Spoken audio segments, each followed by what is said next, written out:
All right. Hello, everyone, and welcome back to another lethal discussion. My name is Matt Metro, and with me, as usual, is the enigmatic Jose. Hello, everyone. We're back once again. This week, we will be digging our chompers into the latest installment from Rockstar Games, Rudy Tooty Cowboy Shooty the Deuce, also known as Red Dead Redemption 2. Yeah, the much awaited sequel to Grand Theft Horse 1 back in the day. Oh, man, I love that one. That was a good one. Yeah. If by chance you live under a rock, Red Dead 2 is a vast open world role playing game where you play as Arthur Morgan, an outlaw in the not so Wild West in the final days of the 19th century. Yeah. Well, this game as a whole has so many unbelievable things to talk about that it makes me wonder what particular aspects stood out to you the most. Well, initially, the one that I guess stands out the most is the personality of the game. It is dripping with personality. It's sopping wet in Damn. personality. Yeah. Each character in the game, including the many random NPCs you stumble across, is inlaid with so much unique personality that it makes every interaction feel ultra real and personal. Even with the trademark over-the-top personalities Rockstar likes to use in their games. Right, exactly. Because for Rockstar, they take the archetype and move it to every extreme they possibly can. They rubber band it. They do a very good job of making people be both have caricatures in their people and also real life people. So you feel that weird juxtaposition of like, man, like wasn't it fun that I shot all those guys a couple minutes ago? But now I'm talking to this lady and it's like, oh man, like her life is hard. That strange shifting from it's like a comedy, cowboy western to oh no, like it's actually kind of a dreary existential piece of how things used to be. It's amazing. Yeah, I would have to agree. I think one of the things that really lends itself to that is the dialogue. The dialogue is fucking fantastic. It's a great tool for immersion. I think Rockstar has always employed that very well, especially in Grand Theft Auto 5. They've really fallen in love with that cinematic button use that kind of started up with Grand Theft Auto 4, but they fixed it a lot. Because back in the day, you had to manually drive while also watching the camera, and it's like there's no way I'm gonna take this hard left, right, while the camera is like right over me. Yeah, helicopter view bullshit. That's not gonna work.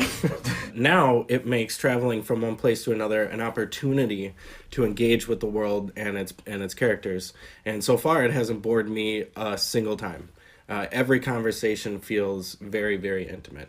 Which is in and of itself quite the pinnacle of movement for Rockstar, especially as a developer, because their whole mantra to begin with was the silly goofiness to the nth degree. Up until Grand Theft Auto 4, that's when they decided that, hey, maybe with all this money we're literally raking in from every angle, perhaps we can make a more poignant story alongside it. Make people think for a second. Yeah. Yeah, they definitely pulled in a lot of fucking money from Grand Theft Auto 5. Isn't that the piece of media that has made the most money out of anything in the world? Every single time. It almost seems like the name Rockstar just prints money. Like the United States Treasury has to account for the fact that it's coming out. Well, luckily for us, one of the best uses of that money is the crazy Radiant AI that they've developed very well over their past few games. The open explorative world and side quests are where this aspect shines the brightest. You'll run into all manner of strange and memorable interactions with people as you ride from one place to another, basically on every trip that you leave the camp or go anywhere. A lady trapped under a fallen horse, a pair of white supremacists about to murder some poor black guy. Really? Yes, I've stumbled across two hooded Ku Klux Klan members with a tied up black dude on the banks of a river. Really? Yeah. I had only one instance so far wherein these two guys that looked like just inbred, like genuine Appalachian hillbilly people I think we're about to sodomize this guy, that they had him tied up on a tree. And I snuck by, and I love using the knife in this game. It's so fun. I snuck by and I just stabbed one guy and then I shot the other guy and untied the guy. And man, it was so strange because as I was skulking the woods, you could hear them laughing and talking about what they were gonna do to him. Oh it my was God. gross. Oh, Jesus Christ. Yeah. Well, that is amazing. It's cool the little just instances that you run into as you're doing one thing, and then you stumble across some crazy. I've stumbled across a full-on clan rally, like complete with cross burning and chanting in the middle of the woods in the middle of the night. Damn. Fantastic. I mean, wonderful little. And then I tried to kill them all. A couple ran away, but I felt inclined to To Django it up. to Django it up. Very good. Oh, I once watched as a dog walked up to me on the road, took a piss, kicked his little feet as if to bury the piss, and then he walked away, turned around, and came back and sniffed the spot where he just pissed to make sure it was sufficiently buried. Like, even the dogs are dripping with life. Dude, and there's so many of them. The amount of that compendium is so unbelievably vast that it absolutely boggles the mind sometimes to think that somebody had to bother considering, what does a squirrel move around like? I was like, what's a possum move around like? The skunks, just every single time I'm trotting around with my horse, I just see the critters just all over, just booking it, kind of like what it looks like in Bambi when they're just running away, scattered. Yeah, they really knocked it out of the park with the horses.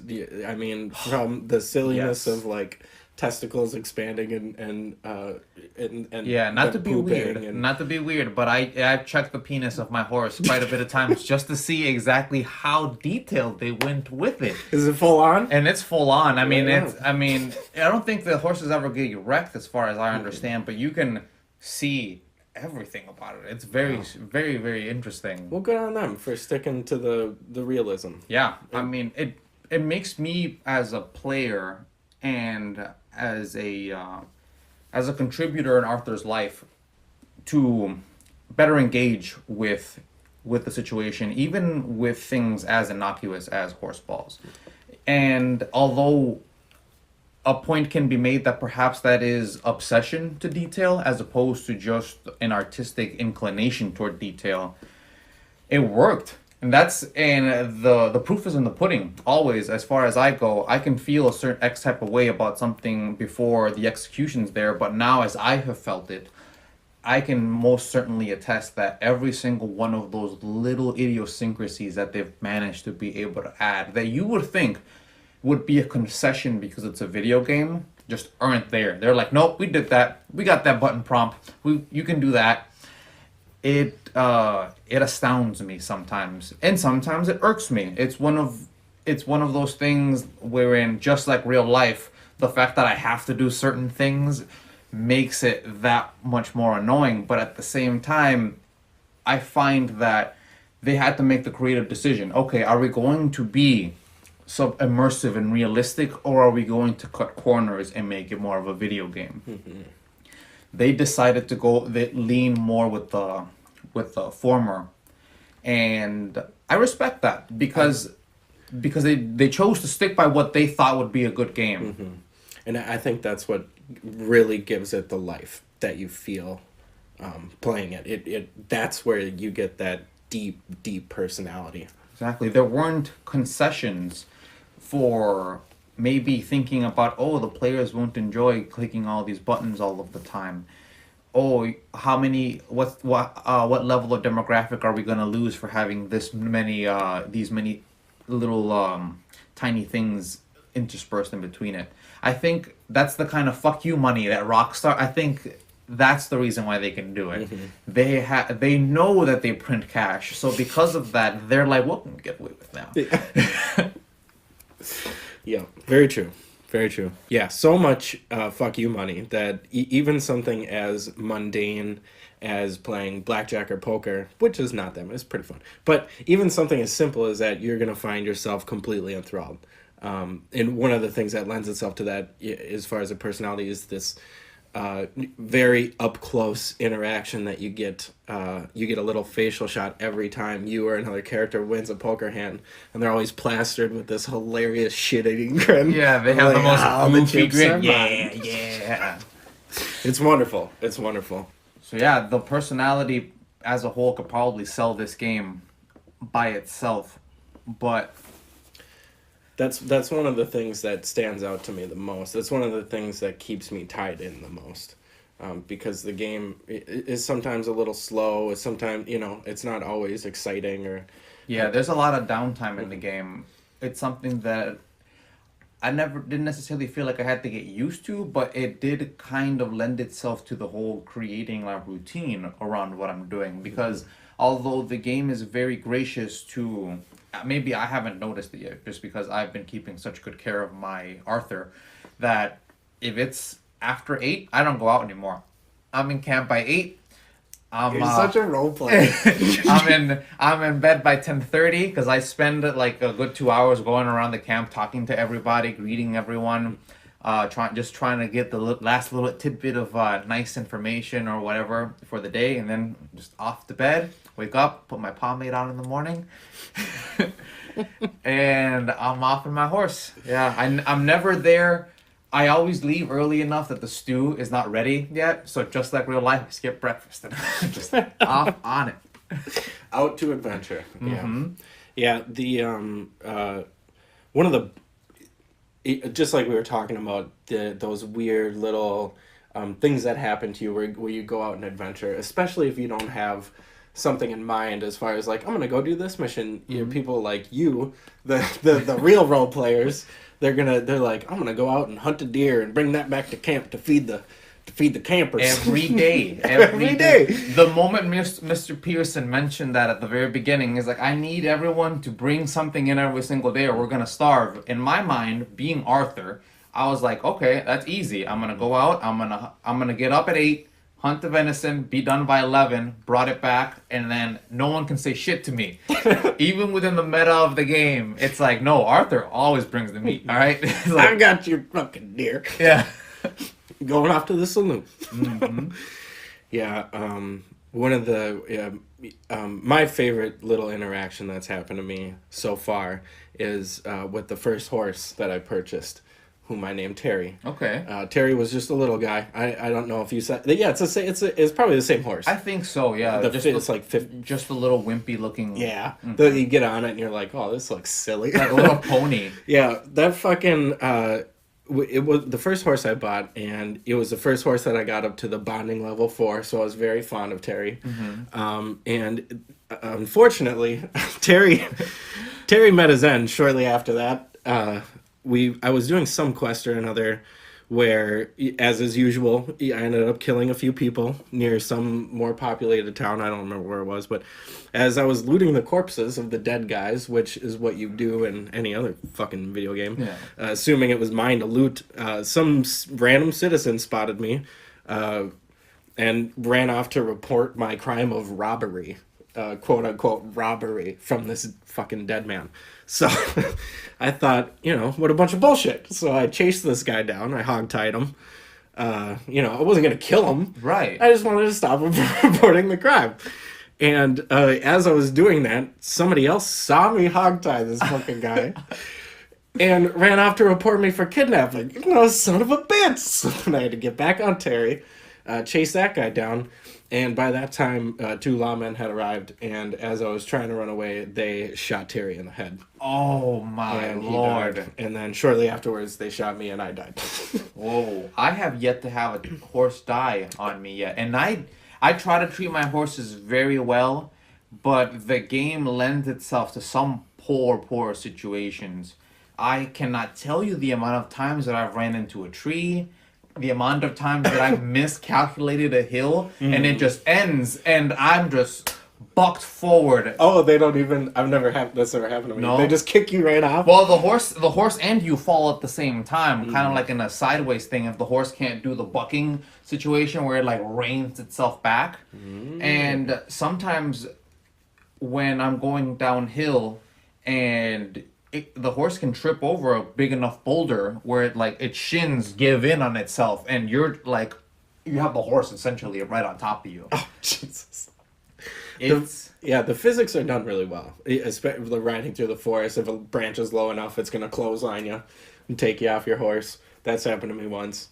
They do a great job. Oh yeah, I love the the look of when I shoot a lawman or somebody who's riding a horse in the head, and they just slouch over, and the horse is still just trotting, and I'm like, man, that looks sweet. Yes. I don't think that we can get any closer to the Westworld experience than Red Dead Redemption 2 at this point in time in our history. Because I sometimes feel that if we're going to go a little with the cons of what that Radiant AI can sometimes feel like, it can sometimes feel a little too staged. That I had so many instances happened in one small interval of time that I'm like, okay, what's going on? It's like, is Arthur Morgan really just have the worst luck on Earth? That everywhere he goes, people are getting robbed, stagecoaches are just Somebody help me! Yeah. Son of a bitch, man. Yeah, they do seem to pop up a lot. Exactly, and it to me sometimes I break into that concept of this is what it would feel like to watch a Westworld NPC come up to you and be like, please help me, and you get to choose how you're gonna respond with Arthur as your avatar in that situation. And the fact that this game, out of any game, actually would bring in a hard morality system is something that I applaud Rockstar to the heavens, because I think, as we mentioned before in our role playing episode, a lot of publishers or developers nowadays are really shying away from the hard philosophical questions of what it means to have good ethics relative to the universe you've created. It's like, you're already the creator of this universe. Tell me what you think is a good deed. What's a bad deed? I get amazed sometimes when I'm looting bodies that I didn't even kill, and I get a negative negative cowboy aspect for that. And in my mind, I'm like, well, that doesn't make a lot of sense to my morality, because dead bodies are just things that are just there to me, right? But whoever wrote this game thought, no, that's not a good thing to do. And at the end of the day, that is what morals are. There's something that was created before your time, and now you have to figure whether that actually falls within the parameters of what you would also consider to be. It's always a proposition. But at the same time, they do a really good job of not railroading you into either the negative or the positive on their morality scale. Whereas like games in the past, and that's probably why developers shy away from them now, had, if you wanted to play the storyline right, it was like you had to be a good guy, and then if you wanted to be a dick, it was just nothing but bad decisions and complete assholery. Where there should be more of give and take, and I feel like that's what Rockstar's morality scale in this game does, where it's more lenient, right? It doesn't. I think it understands its characters more. I think that's the thing, because it understands that we're talking about a bunch of outlaws who their perception of what a good deed is very warped. So because of that, I could only imagine that perhaps, hey, people consider, touching dead bodies, even if you're going for the money, a bad practice. Right. Bad juju. It could be a whole like pre-germ theory thing where it's like your body just automatic is just like, we shouldn't be doing that. Like, we're touching dead bodies, and that's not a good idea. Or just like the sanctity of the body. Exactly, because it is 1899, so the sensibilities of the time are just a bit different. And at the same time, I'm a weird fucking person because I don't have such a high proclivity to be respectful of a dead body. Right. That maybe I am a fucked up person and I should be getting bad karma every single time I do that. But someone decided that that's a bad thing to do. And now I know of that. So every single time that I loot a dead body, I'm making the conscious choice that I'm doing a bad deed relative to this universe. And that emboldens me to go in one way or the other, right? It's like, oh, you know what? Like, now that I kind of know where everyone stands on grave robbing, maybe I shouldn't do it anymore. And I'm trying to play a more honorable Arthur. And if you're not, then you know exactly where to go. It's like, oh, I need those bad karma points, but looting all these bodies. Oh, that's great. I've never robbed a grave. No? No. No, I it's not. didn't It's know not. they could- It's not robbing graves. It's Oh. just as I'm trotting down the woods every once in a Oh, while. looting dead bodies. Yeah, Sure, exactly. Just looting the dead bodies. Yeah. Sometimes if the body's too warm, I think the game's like, oh, too soon, dude. Wait till it's decomposed. Yeah. You know, in a lot of ways, the gameplay really reminds me of Assassin's Creed Black Flag. The best Assassin's Creed. Hands down. Dun-dun-dun-dun. Like, save for 1 and 2, which were pretty good. Pretty primers, good. yeah. But it in the way that it makes you feel less like role-playing a character, and following the story, and more like Cowboy Simulator 2018, which is Yeah. what Black Flag was Pirate For Simulator. Pirate Simulator. Yeah, exactly. And Because the weakest points about Black Flag were when they try to shoehorn in the Right. Assassin's Creed part of it. this is bullshit. I'm gonna go out on the high seas, listen to shanties, and fucking loot some ships. You know, I want to Exactly. be a pirate. So yeah, that's a great thing. That's a really good thing that Rockstar does. It makes you feel more connected to the world, and it shows that the game can stand on that leg alone. You know, it's perfectly happy. You could be perfectly happy to just do cowboy stuff, and you're gonna have a blast. And there are just so many different activities in terms of the cowboy stuff. We were saying the blackjack, the poker, animated to the nth degree. You can go off hunting pretty much every animal under God's green earth because they have them all essentially. Oh man, you can go to the bar.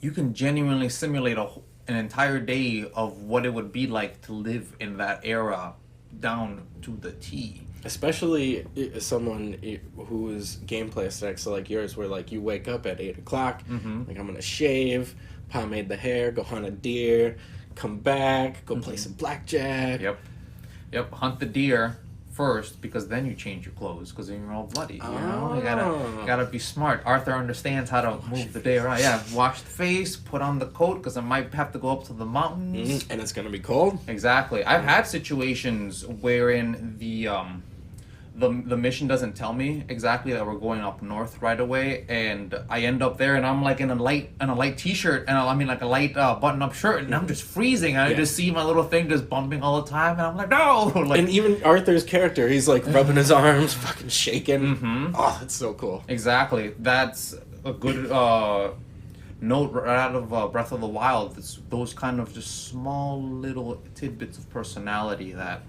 just bring that character to life because they're genuinely feeling what's happening. It isn't just numbers are going down in the upper left hand corner of my screen. It's like I'm living this and I am slowly dying of hypothermia. Very intimate. Very, yeah. They pull you right into Arthur. Very, very well. One thing that I'm kind of on the fence about is the classic Rockstar controls. It's the same ones that they use in Grand Theft Auto, where they have right bumper is your cover, A is kind of your tappy sprint, B is reload. But and at the same time, all the buttons are contextual. Right. So everything you press, it feels kind of clunky to me. Oh, it totally does, man. The not the blocking, what is it, the cover based shooting aspect of it always feels more inference. Like the game's like, oh, you were looking in that direction, let's try to find what we can scoot you into, and 9 times out of 10 it gets it right, but you only ever remember the time that it completely messes it up. Right. And sometimes in wanting to be so cinematic, I find that the game actually falls short in certain aspects like that. Because I've had situations where, as I said, I love using the knife, but the knife is actually kind of detrimental to what the game is actually expecting you to do, because they're always expecting you to be shooting people, but I don't. I go around the perimeter and I attack people from the back and start stabbing people inward, and the game sometimes can't handle that because although they're really good with the whole stealth animation aspect, once you actually start knifing people, even if you get them the one time, the melee aspect of it, they start just blocking everything, and the tackling of people sometimes is very clunky. It sometimes does not work. I'm running head first towards someone, and all of a sudden he just stops right in front of their face and doesn't do anything, and the person's like, what? And then they push me, and then in that animation aspect they pull out their gun and they start shooting me already. that's no good. Yeah, so there are most certainly very, very high detriments to having such a. I feel it feels like a dense character because that's just Yeah. like they're just so heavy when you're like moving them. Everything is very intentional. And at the same time that it can take away from the situation, it will also very often add to the immersion. After the second time that you accidentally forgot that you were holding your gun and go to greet somebody and start a panic in the town, all of a sudden you're wanted for fucking intimidation. I don't know but the lawmen are after you, but you don't do that anymore. You pay attention. Yeah, honestly, who thought that talking button and the shooting button was so close to each other? Oh, the amount of people that I've just pulled a pistol right in their face, and I'm like, oh my god. I'm sorry. Yeah. If anything, this game really makes me go for gun control because even I, after hours upon hours, accidentally pull out my gun every once in a while. And then I pull out my gun. Yeah. So, what about the music? Has the music been able to stir you in any way? I know that the visuals and things have just been magnificent all around. Oh, beautiful. No, not really. And kind of like how The Witcher 3 is really beautiful and has really good. Well, I really like the battle music. Not a lot of people do. I liked the hollering peoples. I thought it was great. It really amped you up. I don't really notice it in Red Dead 2. I remember that they play kind of faster paced music while you're in a gunfight, but it doesn't really register with me. I'm more focused on the gameplay of it anyway. Yeah, do you find that to be a positive or a negative aspect about the fact that the audio, or the score, even if it's in the background, it doesn't ever actually come in and I guess disrupt your flow? It kind of reminds me of Marvel movies. That's the same thing that they do. You couldn't name a song in a Marvel movie, right? Because they don't play songs, and they just have this kind of in and out background noise that lends itself perfectly to the formula they've fucking nailed down. So I think, it's not a bad thing. I don't think so either. If anything, it allows me to register when weird noises happen, because they kind of have these odd twangs whenever like a stranger occurrence is happening, or it's like a little maraca shake. Yeah, exactly. Yeah. And I think if we were being drowned out by a whole bunch of noises or all of the time, it would just be much harder to be able to contextualize that to the player. Yeah, that would take away that. From Plus, if the game is made in the 19th century, the concession of music as a whole is already just an artificial implementation no matter what, because other than what you see in the camps, which is them, merrily singing, and you can sing along with them. That was the music that you had available back in the day. You had to make up your own songs. Camptown Lady sang this. They sing some dirty songs sometimes. Yeah, they sing about prostitutes and about STDs. They sing about raping girls and about how raping the girl actually gave them STDs and now they regret it. It's horrible. But because it's sung in such a jaunty way, no one really cared. I love that was one of the real timey-in moments right at the beginning of the game when you're coming down out of the winter, and you got you're going into town and you got the two ladies in the back and they start singing the song and they're laughing. It felt so natural and I just start snapping my fingers. Fantastic use of music right there, but for the most part they keep their fingers out of the pie. I like that. Yes, exactly. It's not any sort of audio manipulation like we were talking about in Django, where it's like, now feel this way now. You motherfucker, get amped. I love it. It's the subtlety is exactly what the game needs, especially when it's going to be with you for so long, because anything can get annoying very fast if it's with you for the length of time that it will be for this game. Like other people felt about The Witcher 3's combat music. Exactly, because it is the same track every single time, and if it pumps you up, it pumps you up. But if it makes you annoyed, it's the worst thing ever. Yeah. But what about negatives, man? You know, now that we've already touched on a couple, as you know, we've been kind of dancing down the hall of praises for this game, which it genuinely deserves True. in every aspect that we've given Absolutely. it so far. But you know, give some player warnings right now. Well, I know as well as you do, probably, even though we haven't. I think we're both not very far into the game. I'm chapter 3. Yeah, I'm about 50% done with the game, I'd say. What I've heard Yeah. through the grapevine Yes. is that it kind of falls off after chapter 4, Yeah. which is a bummer. But I've enjoyed it for what it is so far, so I feel like that I've kind of already conceded that. Aside from that, I don't really have a lot of complaints. I like most things about this game. There are some frustrating learning curves that you have to deal with. The game is very minimalist when it comes to, even though there's a lot of prompts and tutorializations, it's very subtle when it comes to explaining how to fight people and like fist fight people. I'm still trying to figure out exactly when I'm supposed to click the square button and the circle button Yeah. for like the parrying. Yeah, and how to block the proper amount of time. Yeah, I feel like that's another one of those learning curves. The same thing with like even just the gunplay. Took a little bit to get used to knowing how much exactly to tilt the joystick up to get the headshot, after yeah. the aiming moment. Waiting for the button, not for the button, but the bullet placement inside of the casing. That's one thing that I've really been noticing recently, because I'm so pampered by new age games having automatic weapons and like, you know, pistols that are entirely contemporary to right now, that having the shoot, now it's shifting over to the next one, click, shoot. It completely catches me off guard. I don't consider that a negative. I consider that, once again, an artistic choice that they decided to lean on. And you can take it every way you want, but I respect it. I think that it's one of those things it's one of those issues that it's a quirk that can make it so the game has its own character. Sure. Right? It's Yeah, like not every aspect of your personality has to be positive in order for it to be a defining aspect of your personality. Absolutely. Yeah. And I think this is one of those instances with it. Were there other things that bothered you, or gripes you have so far? Yeah, the morality system, although I do praise it to high heavens, and I still do,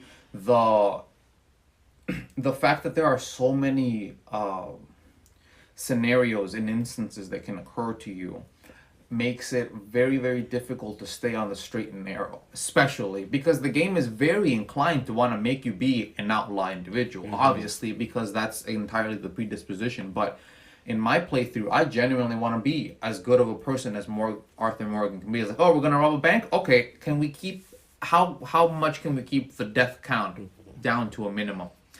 I try to be as thoughtful in everything that I'm doing, and sometimes the game doesn't let me. It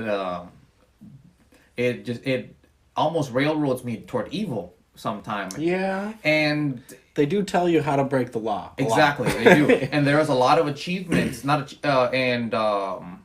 within the game that are like, hold up 4 people, you know, and do all of these other things. Yeah, there's one that you'd be wanted dead or alive in every county. In or every something. county, There's yeah. an achievement and.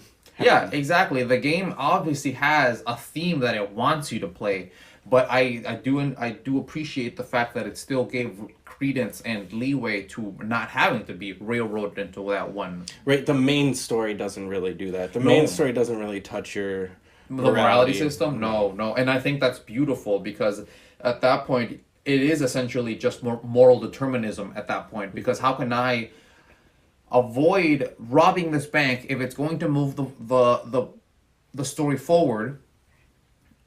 It's like, where exactly is it that I get to actually make the moral decision that actually would net me these negative choices, these negative points? When I'm out in the world, it makes perfect sense why I'm gaining these bad points and these contra points, even if it sometimes does feel as though the arbiter is wrong, you know, at least to me. Right. But hey, someone is at least still keeping score somewhere about it. So that's a bit of an issue for myself, but that's, once again, it's kind of an idiosyncrasy of the ultra role player that I tried to be in that Right. in that way, right? It probably wouldn't gripe most people. The hunting is kind of overly intricate sometimes Yeah. in this game. I don't. It's not the best. It seems like they're trying to ape Witcher 3 a little bit with that, and they didn't really hit the mark. It just seems very underwhelming sometimes. Just because they're not fantastical beasts, you know, Yeah. they're like it's a bear, it's a deer, and I like the whole let's go hunt some venison, you know, hunt for some venison to feed the camp. But then the whole aspect of I'm an outlaw who's gonna go out there and try to hunt a bear in order to be able to Get a cool hat. get a cool hat. Like it seems antithetical to what the situation that's happening around me. Yeah.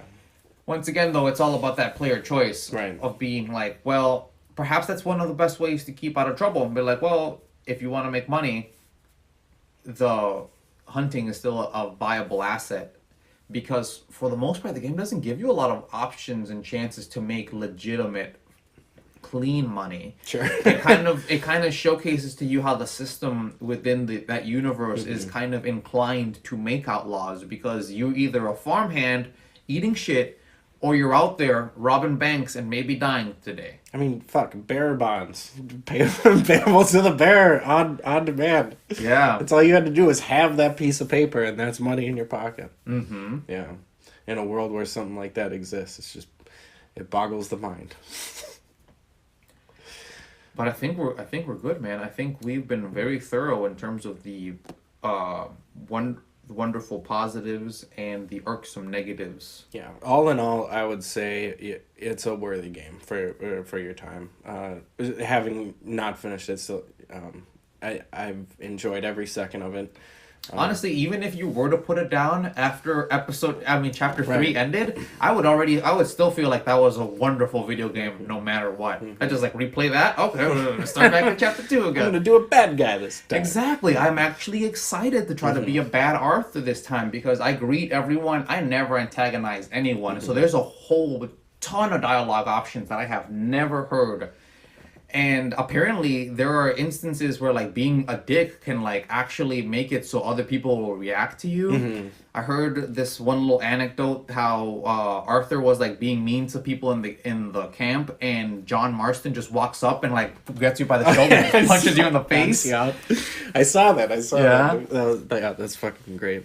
But yeah, all in all, I'd recommend it. Oh yeah, for anybody. If you haven't played it, maybe give it a shot. Exactly. If you're a fan of any sort of spaghetti western, fistful of dollars, good, bad, and the ugly, you'll be right at home. If there is, I guess, one more negative aspect I have not thought about this game, and perhaps it will be solved later: no ponchos.